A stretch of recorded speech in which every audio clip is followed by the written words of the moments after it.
Bom dia, boa tarde, boa noite, tudo de muito bom para vocês. Nós iremos continuar o gênero textual cordel, agora com a explicação do texto, que não é igual ao texto anterior que nós estávamos estudando, o gênero textual.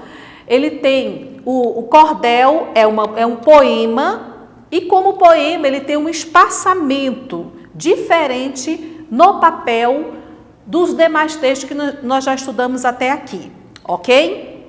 Então, o poema tem uma forma diferente de nós grafarmos no papel, de nós escrevermos no papel. E é isso que nós iremos estudar nesse fragmento do poema A Triste Partida, ok?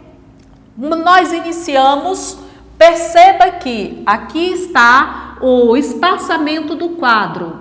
Aí em você seria o espaçamento do caderno. Nós temos a margem direita e nós temos a margem esquerda. O texto cordel, gênero textual cordel, que é um poema, nós iremos grafar no caderno desta forma aqui. Cada linha tem um nome, chama verso. Cada linha dessa aqui recebe o nome de verso. Portanto, se cada linha dessa aqui é um verso, quantos versos tem aqui? Vamos contar? 1, 2, 3, 4, 5, 6, 7, 8, 9 versos. E observe que eu escrevi um bloco, depois outro bloco e tem um espaço no meio. Este bloco aqui se chama estrofe. Aqui, guarde essa palavrinha. Estrofe. A estrofe é cada bloco de versos. E o verso, o que é o verso? O verso é cada linha da estrofe. Portanto, quantos versos tem essa estrofe aqui, a primeira estrofe? Um verso, 2, 3, 4, 5, 6. 6 versos. A outra estrofe, a segunda estrofe, tem quantos versos? 1, 2, 3. 3 versos. No espaçamento do caderno, você irá colocar um verso debaixo do outro verso, ok? A outra estrofe vem no mesmo alinhamento e você deixa aqui um espaço de uma linha aí no seu caderno. Você deixa um espaço de uma linha ou duas para separar, para dividir uma estrofe da outra estrofe. Ok? Conseguiram entender que o poema de cordel, o gênero textual cordel, é um poema e nós grafamos no caderno diferente do gênero textual narrativo que nós estudamos nas aulas anteriores. Ok? Muito bem. Observe. Agora, eu quero chamar a atenção de vocês para a linguagem, a forma de falar. Eu expliquei para vocês que a literatura de cordel é uma literatura popular. Isso significa que o escritor vai priorizar a forma como as pessoas falam naquele lugar. Ele irá valorizar a linguagem desta pessoa, deste público naquele lugar. Não é uma linguagem que seja menor, não é uma linguagem que seja errada. É a forma que as pessoas falam naquele lugar, ok? Isso tem um nome, chama-se regionalismo.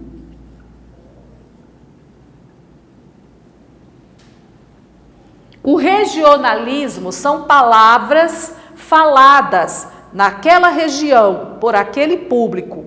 Muito bem. Aqui nós temos o fragmento, um pedaço do poema A Triste Partida.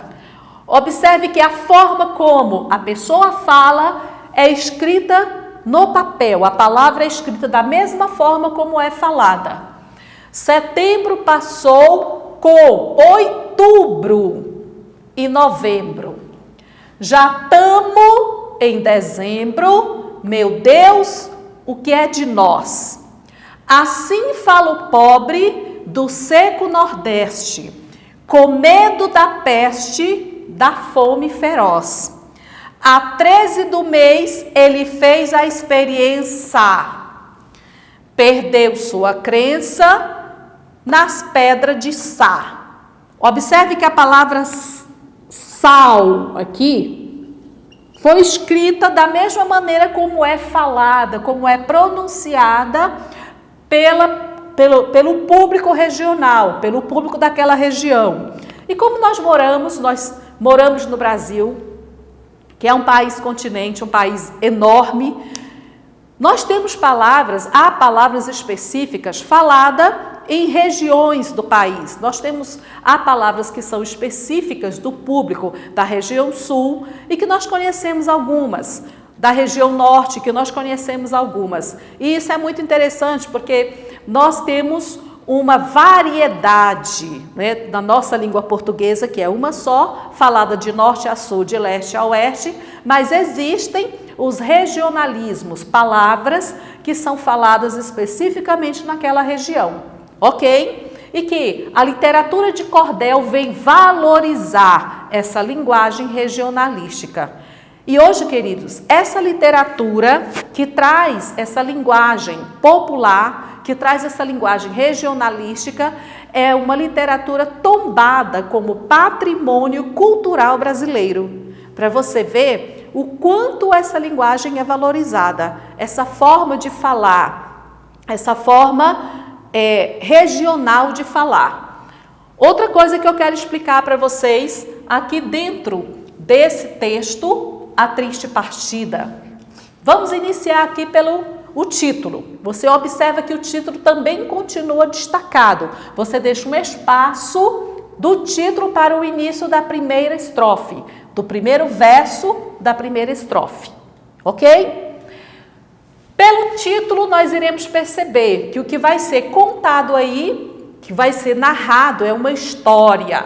E essa história começa com uma partida. Alguém aí está indo, alguém aí está indo embora, alguém aí está de mudança. E ele narra o porquê. O porquê que está acontecendo essa partida. Setembro passou. Setembro é início do ano ou meio ou fim do ano. Setembro já é quase o fim do ano, não é? Ele diz que o outubro, o mês seguinte, também já passou. O mês de novembro, que é o penúltimo mês do ano, também já passou. E não aconteceu o que ele está esperando, o que ele está aguardando. Ele diz que nós já estamos, né? Nós, eles lá, as pessoas, já estão em dezembro. Então, acabou o ano. Meu Deus, o que é de nós? O que eles estavam esperando acontecer, finalizou o ano, eles esperaram mês após mês e não aconteceu. Finalizou o ano, acabou o ano e o que eles estavam aguardando não aconteceu. E aí eles se desesperam. Meu Deus, o que é de nós? Assim fala o pobre do seco Nordeste. Então, se é o seco Nordeste, o que é que eles estavam esperando? O que é que eles estavam aguardando tão ansiosamente que finalizou o ano e não chegou? As chuvas, não é? Não chegaram as chuvas. Com medo da peste, da fome feroz. Se não chove, não vai haver lavoura, não vai haver plantação, não vai haver alimento. A 13 do mês, ele fez experiência. Lá no início do ano, no tempo em que as chuvas deveriam ter chegado, ele fez aí uma experiência. Como pessoa do campo, eles têm aí uma forma de perceber, de entender se vai haver chuva ou não, né? Ele fez a experiência que foi passada aí de pai para filho, de filho para netos, Mas ele perdeu a sua crença, ele perdeu a crença dele na experiência que ele fez com as pedras de sal. Pesquisa aí você como é essa experiência que o nordestino faz para perceber, para entender se vai haver chuva. Pesquisa aí e depois você nos conta aí nos grupos da escola como é essa experiência.